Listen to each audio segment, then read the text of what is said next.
కి స్వాగతం. బులెటిన్ ముందుగా హెడ్లైన్స్ చూద్దాం. ప్రత్యక్ష ప్రసారం తెలంగాణ భవన్లో బీఆర్ఎస్ నాయకుడు మన్నే క్రిసాంగ్ ప్రెస్ మీట్.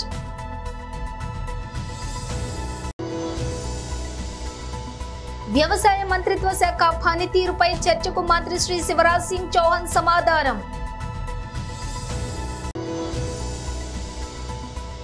తాడేపల్లి పార్టీ కేంద్ర కార్యాలయంలో మాజీ మంత్రి పేర్ని నాని ప్రెస్ మీట్.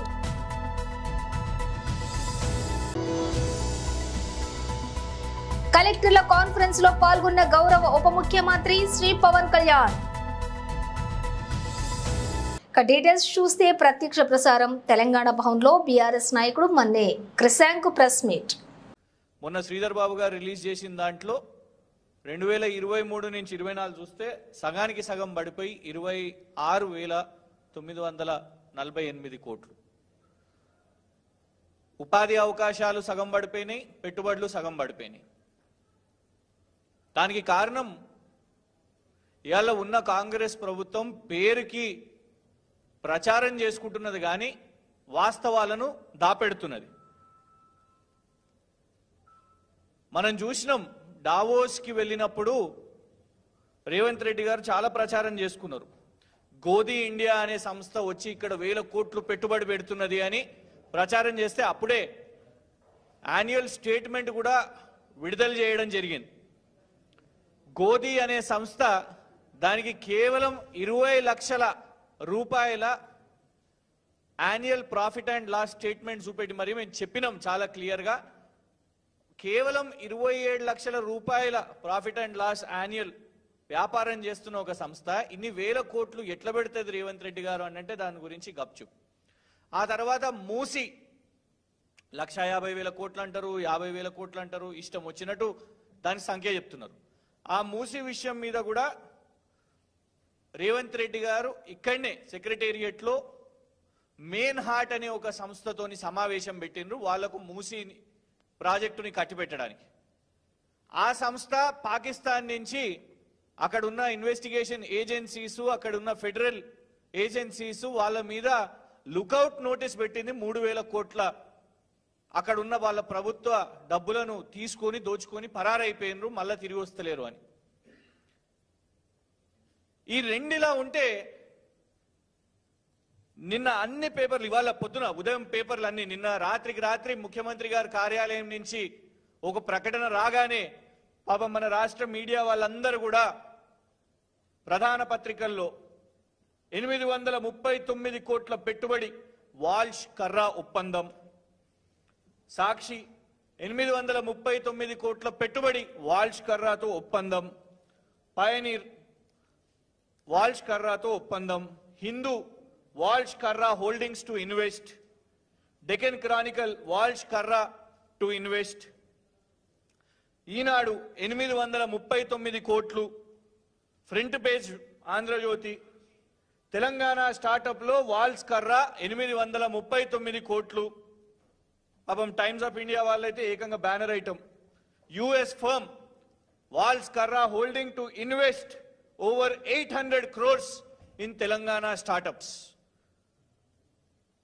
గింత 800 కోట్ల పెట్టుబడి ఇక్కడికి తీసుకొని వచ్చిర్రు. ఈ వాల్ష్ కర్రా హోల్డింగ్ ఎవరబ్బా అని కొంత ఈ కంపెనీ గురించి చదివే ప్రయత్నం చేసినాం. ఎందుకంటే మరీ ముఖ్యంగా రేవంత్ రెడ్డి గారు ప్రచారం గొప్పగా చేస్తారు మహిళల విషయం మీద. బస్సు స్కీమ్ మహిళల కోసం తెచ్చినాం అని ప్రచారం చేస్తారు. అందులో టికెట్ కాంట్రాక్ట్లు, టికెట్ల గొడవలు, ఇవాళ పురుషులు కూడా వాళ్ళు చెప్తున్నారు అన్న మాకు కూడా ఉచిత టికెట్ ఇస్తున్నారు, 0 టికెట్ ఇస్తున్నారు అనేసి. ఇదే కాకుండా 2,500 రూపాయలు రాష్ట్రంలో ఉన్న మహిళలకు ఇస్తాము అని చెప్పారు. మహిళలు అనగానే రేవంత్ రెడ్డి గారు ప్రచారం చేస్తారు. ఇందులో కూడా 839 కోట్లు వి హబ్బు మహిళలతో కలిసి రేపు 5 సంవత్సరాలు వాళ్ళ కోసం వ్యాపారవేత్తలుగా తీర్చిదిద్దడానికి వాల్ష్ కర్రాతో ఒప్పందమని ముఖ్యమంత్రి గారి కార్యాలయం చేసింది. మేము కూడా సంతోషం, ఎందుకంటే కేటీఆర్ గారు నిన్ననే ఆల్ ద బెస్ట్ కూడా చెప్పారు ముఖ్యమంత్రి గారి బృందానికి. ముఖ్యమంత్రి గారు అమెరికాకి బయలుదేరారు బృందం, ముఖ్యమంత్రి గారి తమ్ముడు కొండలు గారు ఆస్ట్రేలియాకి బయలుదేరారు బృందం. మరి ఏం పెట్టుబడులు తీసుకురావడానికో ఇంకొక రాజకీయ నాయకుల బృందం ప్యారిస్ ఒలింపిక్స్ కి పోయారు, అందులో క్రీడాకారులు ఎవరు లేరు, మాజీ క్రీడాకారులు లేరు, పోయినరు రాజకీయ నాయకులు, ఇట్లా రకరకాల చోట్లకు బృందాలు పోయినప్పుడు అరే మన నిజంగానే రాష్ట్రానికి మంచి పెట్టుబడి తీసుకొని రావాలి అని కేటీఆర్ గారు కూడా ఆల్ ద బెస్ట్ చెప్పారు. అయితే కాగ్నిజెంట్ ఎక్స్పాన్షన్ ముందున్న పెట్టుబడులు ఇక్కడ ఒకవేళ విస్తీర్ణ పెంచుతున్నారు అంటే దాన్ని స్వాగతిస్తాం. కానీ కొత్త కంపెనీలు వస్తున్నప్పుడు, కొత్త కంపెనీలు మీరు తెస్తున్నప్పుడు కేవలం ప్రచార ఆర్భాటం కోసమే 839 కోట్లు అని మీరు మళ్ళా ఇంకొక బోగస్ కంపెనీకి ఎంట్రీ ఇస్తే ఎట్లా? వ్యవసాయ మంత్రిత్వ శాఖ పనితీరుపై చర్చకు మంత్రి శ్రీ శివరాజ్ సింగ్ చౌహాన్ సమాధానం. माननीय सभापति महोदय, you continue, please continue. They will not listen. PM किसान सम्मान निधि पर चर्चा कर रहे थे। मुझे कहते हुए गर्व है, कांग्रेस ने किसान को प्रत्यक्ष सहायता की बात तो की, लेकिन कभी प्रधानमंत्री किसान सम्मान निधि जैसी योजना कांग्रेस ने नहीं बनाई। माननीय सभापति महोदय, ये बनाई तो हमारे प्रधानमंत्री नरेंद्र मोदी जी ने। किसान सम्मान निधि में माननीय सभापति महोदय राशि भले 6,000 रुपया हो, ये नहीं समझेंगे, लेकिन जो लघु किसान, सीमांत किसान, छोटे किसान, उनके लिए 6,000 रुपया मायने रखते हैं। कई बार माननीय सभापति महोदय किसान को आदान के लिए, छोटी छोटी जरूरतें पूरी करने के लिए छोटी राशि की जरूरत पड़ती थी, और जब पैसा नहीं होता था तो उसको ऊंची ब्याज की दरों पर लेना पड़ता था। इस किसान सम्मान निधि के कारण किसान स्वावलंबी भी हुआ है, किसान सशक्त भी हुआ है, और किसान का सम्मान भी बढ़ा है। ये किसान का सम्मान देख नहीं सकते माननीय सभापति महोदय। एक रिपोर्ट माननीय सभापति महोदय जो हमारी नहीं है, अंतर्राष्ट्रीय खाद्य नीति अनुसंधान संस्थान की है, एक स्वतंत्र अध्ययन के अनुसार पीएम किसान योजना के तहत वितरित धनराशि ने ग्रामीण आर्थिक विकास में उत्प्रेरक का काम किया है, किसानों के लिए ऋण संबंधी बाधाओं से मुक्त किया है और कृषि क्षेत्र में निवेश को बढ़ाया है। इस योजना ने किसान की जोखिम लेने की क्षमता को भी बढ़ाया है, जिससे वे कृषि क्षेत्र में संभावित रूप से अधिक उत्पादक निवेश करने में सक्षम हुए हैं। माननीय सभापति महोदय, माननीय किसान महोदय, माननीय सभापति महोदय, मैंने कहा था मुझे छेड़ो मत, अगर छेड़ोगे तो छोड़ूंगा नहीं। ये किसान गोलियों की बात कर रही है। माननीय सभापति महोदय, इस कांग्रेस की सरकार में, इस कांग्रेस की सरकार जब इनकी थी, अलग अलग राज्यों में गोली चलने की बात करते हैं। इनके साथ ये दिग्विजय सिंह जी बैठे, खून से हाथ इनके सने 24 किसानों को मारा। माननीय सभापति महोदय, मैं केवल विषय पर बोलना चाहता था। आप क्यों करे? अब इन्हें छेड़ा है, अब इन्हें छेड़ा दिए। सुन ले मंत्री जी को। 1986 में जब कांग्रेस की सरकार बिहार में थी, 23 किसानों की मौत गोलीबारी से हुई थी इनके सरकार। 1988 में दिल्ली में श्रीमती इंदिरा गांधी जी के पुण्यतिथि पर किसानों पर गोली चलाई गई। माननीय सभापति महोदय, उसमें 2 किसान मारे गए। 1988 में मेरठ में इन किसानों पे फायरिंग की, 5 किसान मारे गए। 23 अगस्त 1995, और सुन के जाओ, दम है तो सुन के जाओ मंत्री जी, सुन के जाओ। 23 अगस्त 1995 हरियाणा में गोली चलाई, 6 किसान मारे गए। 12 जनवरी 1998 मुल्ताई में किसानों पर गोली चली, कांग्रेस की सरकार थी, 24 किसान मारे गए। नंदीग्राम आंध्र प्रदेश में 2010 में 2 किसान मारे गए।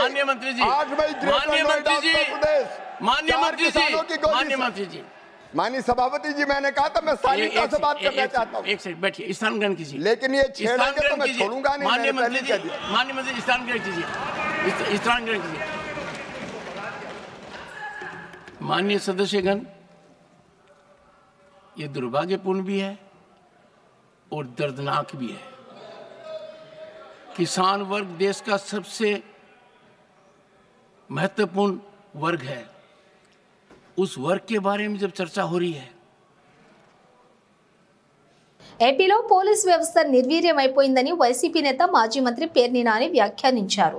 ఏపీలో ప్రభుత్వ ప్రేరేపిత హింస జరుగుతోందని, కళ్ల ముందే ఘోరాలు జరుగుతుంటే పోలీసులు చేతులు కట్టుకుని చూస్తున్నారని విమర్శించారు. నంద్యాలలో టీడీపీ నేతలు మారణాయుధాలతోటి బహిరంగంగా తిరుగుతున్నారని ఆరోపించారు. వైసీపీ కార్యకర్తల ప్రాణాలు పోతున్నా కనీసం ఎఫ్ఐఆర్లు కూడా నమోదు చేయడం లేదని అన్నారు. నడి రోడ్డుపై చంపేస్తుంటే పోలీసులు గాల్లోకి కూడా కాల్పులు జరపలేదని పేర్ని నాని తెలిపారు. అరాచకాలకు మారుపేరుగా ఉండే బీహార్లో ప్రస్తుతం శాంతి భద్రతలు నెలకొంటే ఏపీలో మాత్రం శాంతి భద్రతలు క్షీణిస్తున్నాయని విమర్శించారు. రెడ్ బుక్ రాజ్యాంగానికి లోబడి పరిపాలన సాగుతున్న పరిస్థితులు మనం చూస్తున్నాం. రాష్ట్రంలో చంద్రబాబు నాయుడు గారు, పవన్ కళ్యాణ్ గారు, అలాగే మోడీ గారు ముగ్గురు నాయకత్వంలో ఏర్పాటైనటువంటి ఈ కూటమి ప్రభుత్వం శాంతి భద్రతలను కాపాడేటువంటి పోలీసు విధి నిర్వహణలకి కొత్త పోకడలో నడిపిస్తున్న పరిస్థితులను మనం చూస్తున్నాం. గతంలో మున్నెన్నడూ ఆంధ్రప్రదేశ్ రాష్ట్రంలో, ఉమ్మడి ఆంధ్రప్రదేశ్ రాష్ట్రంలో కూడా ఏ రోజు కూడా చూడనటువంటి పోలీసు విధి నిర్వహణలో కొత్త పోకడల్ని ఇవాళ ఈ కూటమి ప్రభుత్వంలో వీళ్ళ ముగ్గురు కలిసి నడిపిస్తున్న పరిస్థితులు మనం చూస్తున్నాం. పాత రోజుల్లో బీహార్ రాష్ట్రంలో, ఉత్తరప్రదేశ్ రాష్ట్రంలో అక్కడ ఇటువంటి ప్రభుత్వ ప్రేరేపిత హింసను మనం చూస్తున్న పరిస్థితులను మనకి గతంలో జరిగిన పరిస్థితులు చూసాం. గతంలో ఏదైతే హింస, మరీ ప్రత్యేకించి రాజకీయ హింస పట్టపగ్గాలు లేని పరిస్థితుల్లో ఉత్తరాది రాష్ట్రాల్లో ఎక్కడెక్కడైతే జరిగినాయో ఇవాళ ఆ రాష్ట్రాలు కూడా చాలా బాగుపడినాయి. ఆ పాత సంఘటనల్ని, నేర సంఘటనల, రాజకీయ నేర సంఘటనల్ని కూడా మళ్ళీ మనకి కళ్ళకు కట్టినట్టుగా ఇవాళ చంద్రబాబు నాయుడు గారు, పవన్ కళ్యాణ్ గారు, మోడీ గారు ముగ్గురి కూటమి ప్రభుత్వం వాళ్ళ ఆంధ్రప్రదేశ్ రాష్ట్రంలో మళ్ళీ మన కళ్ళకు కట్టినట్టుగా చూపిస్తున్న పరిస్థితులు చూస్తుంటే పోలీసు వారి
రోజు రోజుకి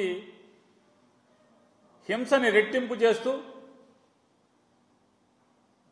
అరే ఇవాళ అంటే నిన్నే నయం కదరా బాబు కాళ్ళు చేతులు నరికి వదిలేశారు, నిన్నే నయం కదరా బాబు ఇళ్ళు తగలబెట్టి వదిలేశారు, నిన్నే నయం కదా, మొన్న నయం కదా బుల్డోజర్లతో జేసీబీలతో ఇళ్ళు పడేశారు. అట్లా రోజు రోజుకి హింస పెంచే పరిస్థితి, అంటే హింసలో కూడా ఆ స్కేల్ పెంచే పరిస్థితిలో ఇవాళ ఈ కూటమి ప్రభుత్వం తీసుకెళ్తున్న పరిస్థితిని చూస్తుంటే ప్రభుత్వ ప్రేరేపిత దాడులు కానీ ప్రభుత్వ ప్రేరేపిత ఆస్తుల ధ్వంసం కానీ హత్యలు కానీ ప్రేరేకపోతున్నటువంటి పరిస్థితులు మనం చూస్తున్నాం. ఈ రెడ్ బుక్ నియంత్రణలో పోలీసులు కూడా కూటమి రౌడీలతో అఘోరం పొందటం, Telugu Desam party, Janasena party, Bharatiya Janata party ఈ ముగ్గురు పార్టీ కార్యకర్తల యొక్క లేదా నాయకుల యొక్క వారి చేత పోలీసు వ్యవస్థ, పోలీసు యూనిఫామ్, కాకి యూనిఫామ్ అంతా కూడా అగౌరవం పొందటం, వైసీపీ సానుభూతి పరులు లేదా వైసీపీ. ఏపీ రాజధాని అమరావతిలో జిల్లా కలెక్టర్లతో సీఎం చంద్రబాబు సమావేశం నిర్వహించారు. ఈ సమావేశంలో పాఠశాల విద్య, ఉన్నత విద్య, నైపుణ్యాభివృద్ధి తదితర అంశాలపై చర్చించారు. ప్రపంచ స్థాయి ఉద్యోగాలకు అనుగుణంగా రాష్ట్ర విద్యార్థుల నైపుణ్యాలు పెంచే చర్యలు చేపట్టాలని సీఎం చంద్రబాబు సూచించారు. ఈ సందర్భంగా ఏపీలోని యూనివర్సిటీల పరిస్థితి పట్ల ఆయన విచారం వ్యక్తం చేశారు. గతంలో నాక్ అక్రిడిటేషన్ లో ఏపీ విశ్వవిద్యాలయాలు టాప్ 10 లో ఉండేవని, కానీ ఇప్పుడు ఏపీకి చెందిన ఒక్క వర్సిటీ కూడా టాప్ 10 లో లేకపోవడం బాధాకరమని అన్నారు. ముఖ్యమంత్రి శ్రీ నారా చంద్రబాబు నాయుడు గారికి నా హృదయపూర్వక నమస్కారాలు. మంత్రివర్గ నా సహచర మంత్రివర్గానికి ప్రతి ఒక్కరికి పేరు పేరున నా హృదయపూర్వక నమస్కారం. ఇక్కడికి వచ్చిన డైనమిక్ అండ్ యంగ్ కలెక్టర్స్ అందరికీ, అనుభవంతో ఉన్న డిపార్ట్మెంట్ హెడ్స్కి, ప్రిన్సిపల్ సెక్రటరీస్కి ప్రతి ఒక్కరికి పేరు పేరున నా హృదయపూర్వక నమస్కారం. I welcome you all. Thank you for giving me an opportunity to be a part of this meeting.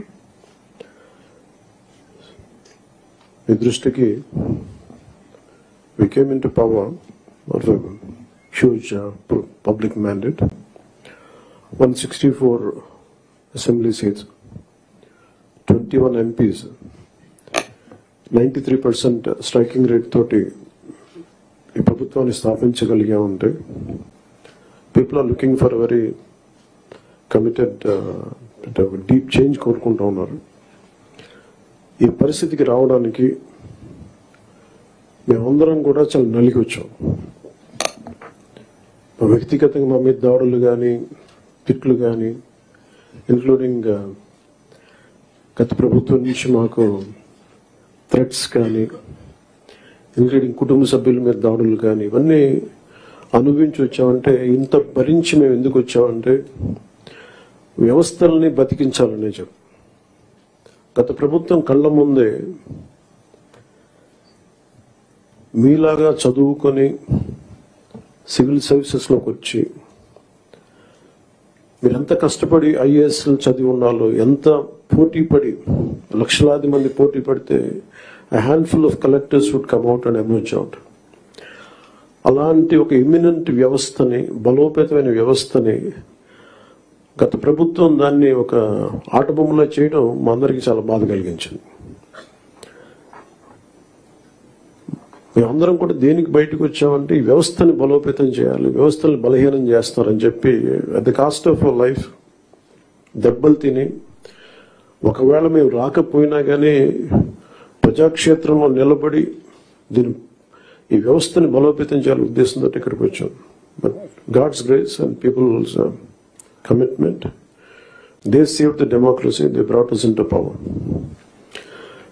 మీకు ఎందుకు దృష్టిలో ఉన్నా చెప్తున్నా అంటే, we are here to strengthen you, we are here to empower you, we are here to stand by you for a good governance and accountable governance. ఇన్ని దశాబ్దాలుగా ఇప్పుడు ఆంధ్రప్రదేశ్, ఉమ్మడి ఆంధ్రప్రదేశ్ కానీ, విభజిత ఆంధ్రప్రదేశ్ కానీ ఎప్పుడు ఇంత ఇబ్బంది పడలేదు. గత 5 ఏళ్లుగా ఆంధ్రప్రదేశ్లో పాలన ఎలా ఉందో చూశారు. గతంలో చాలా మంది నా సన్నిహితులు, సహచరులు కొంతమంది చెప్తా ఉన్నారు, ఇదివరకు ఆంధ్రప్రదేశ్లో పనిచేయాలి బ్యూరోక్రాట్స్ అని అనుకుంటే ఐఏఎస్లు కానీ, ఐపీఎస్లు కానీ, ఎనీ సర్వీసెస్ నుంచి పోటీ పడేవాళ్ళం. ఇదివరకు ఒక మోడల్ స్టేట్గా ఉండేది ఆంధ్రప్రదేశ్. ఇప్పుడు కూడా మోడల్ స్టేట్ ఇన్ లాస్ట్ 5 yearsలో. హౌ నాట్ టు బి, ఒక రాష్ట్రం ఎలా ఉండకూడదో తెలియజేస్తుంది. ఒకప్పుడు ఒక రాష్ట్రం ఎలా ఉండాలో తెలియజెప్పింది, ఇప్పుడు ఒక రాష్ట్రం ఎలా ఉండకూడదో తెలియజెప్పిందని. So we want to bring back, to take it back to the old state of under the leadership of dynamic leadership of Honorable CM Sri Chandrababu Naidu garu. ఆయన అనుభవం, ఆయన దిశానిర్దేశం ఈ రాష్ట్రానికి బలంగా మేలు చేస్తుందని మీ అందరికీ తెలుసు. మా అందరికీ సంపూర్ణ నమ్మకం ఉంది. నేను పారిశుద్ధ్య నిర్వహణ, గ్రీనరీ పెంపే లక్ష్యంగా ప్రభుత్వం స్వచ్ఛదనం పచ్చదనం కార్యక్రమాన్ని ప్రారంభించిందని పెద్దపల్లి జిల్లాలో ఈ కార్యక్రమాన్ని కట్టుదిట్టంగా నిర్వహించాలని జిల్లా కలెక్టర్ కోయ శ్రీహర్ష అన్నారు. రాష్ట్ర ప్రభుత్వం ప్రతిష్టాత్మకంగా చేపట్టిన స్వచ్ఛదనం పచ్చదనం కార్యక్రమాన్ని పెద్దపల్లి పట్టణంలోని ప్రారంభించారు. పెద్దపల్లిలోని ప్రభుత్వ జూనియర్ కళాశాల మైదానం నుంచి అమర్నగర్ చౌరస్తా, మసీదు జెండా, సివిల్ ఆసుపత్రి మీదుగా మళ్లీ ప్రభుత్వ జూనియర్ కళాశాల వరకు చేపట్టిన స్వచ్ఛదనం పచ్చదనం అవగాహన ర్యాలీని జిల్లా కలెక్టర్, స్థానిక సంస్థల అదనపు కలెక్టర్ జె అరుణశ్రీతో కలిసి జెండా ఊపి ప్రారంభించారు. ఈ కార్యక్రమంలో పెద్దపల్లి మున్సిపల్ కమిషనర్ వెంకటేష్, జిల్లా వైద్య ఆరోగ్య శాఖ అధికారులు డాక్టర్ ప్రమోద్ కుమార్, ప్రజాప్రతినిధులు, సంబంధిత అధికారులు, విద్యార్థులు తదితరులు పాల్గొన్నారు.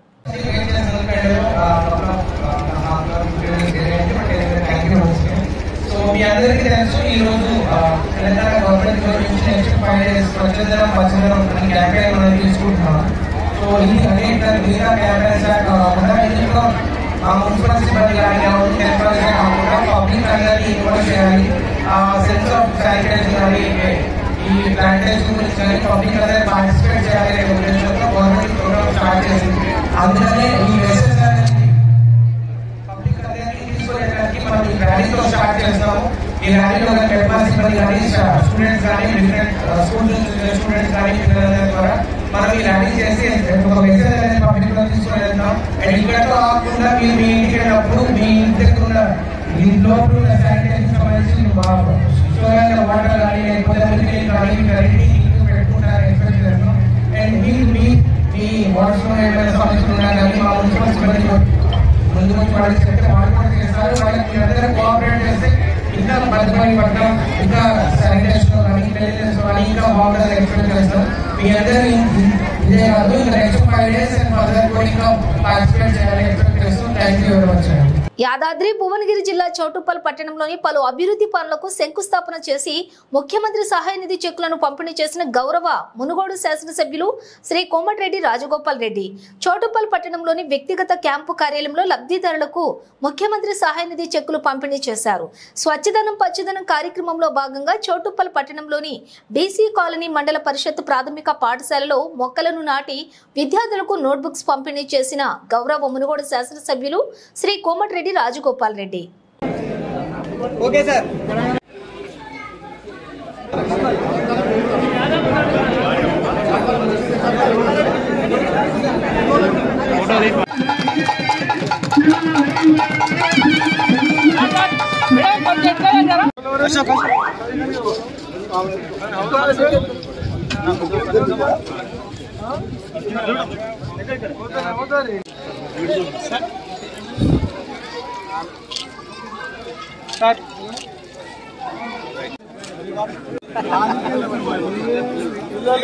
సారీ కట్ చేయాలి.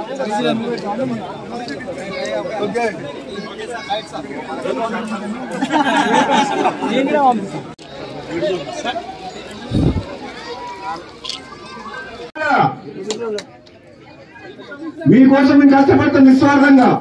మమ్మల్ని మంచిగా విన్నాం. ఆ భగవంతుని దయ వల్ల మీ అందరి ఆశీస్సులతోటి ఈ పట్టణాన్ని రాబోయే తరాలకు ఒక వారధిగా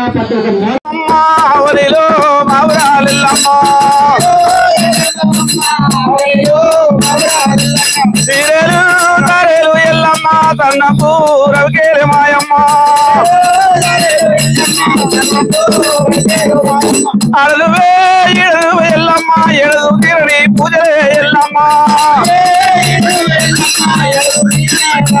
అరే ఎదుగు గవలమ్మ ఎల్లమ్మ నీ ఎన్నో దర్శనాలు మాయమ్మ సీరెలు సీరెలు తరేలు మాయమ్మ తన్నపు రవికేరే ఎల్లమ్మ అరే ఎల్లమ్మ ఎల్లమ్మ మా ఊరాల ఎల్లమ్మ నువ్వు మా ఇంటి దేవతావు ఎల్లమ్మ నాకు మామూల వట్టినాది ఎల్లమ్మ నడిగట్టు కట్టినాది ఎల్లమ్మ చెరువుతూల వట్టినాది ఎల్లమ్మ జగలీర ఎల్లమ్మ అండపిండ బ్రహ్మాండం రెండు నకిలాండ కోడి బ్రహ్మాండ నాయకురాలు ఆది పరాశక్తి మహిషాసుర మర్ది ఆది పల్లపురి బలయాంగరే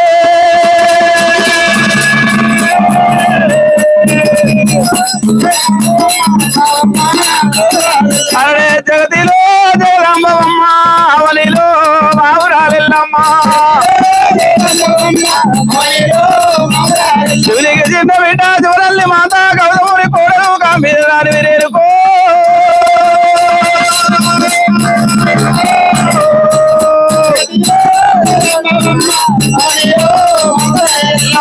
అవనిలో బావురాలెల్లమ్మ. బులెటిన్ ముగించే ముందు హెడ్లైన్స్ మరోసారి. ప్రత్యక్ష ప్రసారం తెలంగాణ భవన్లో బీఆర్ఎస్ నాయకుడు మన్నే క్రిసాంగ్ ప్రెస్ మీట్.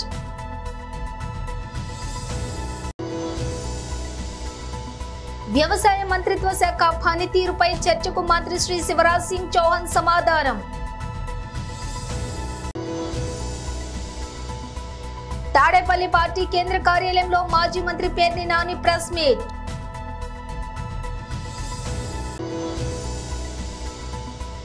కలెక్టర్ల కాన్ఫరెన్స్ లో పాల్గొన్న గౌరవ ఉప ముఖ్యమంత్రి శ్రీ పవన్ కళ్యాణ్. ఇవి బులెటిన్ విశేషాలు. మరో బులెటిన్ తో మళ్ళీ కలుద్దాం.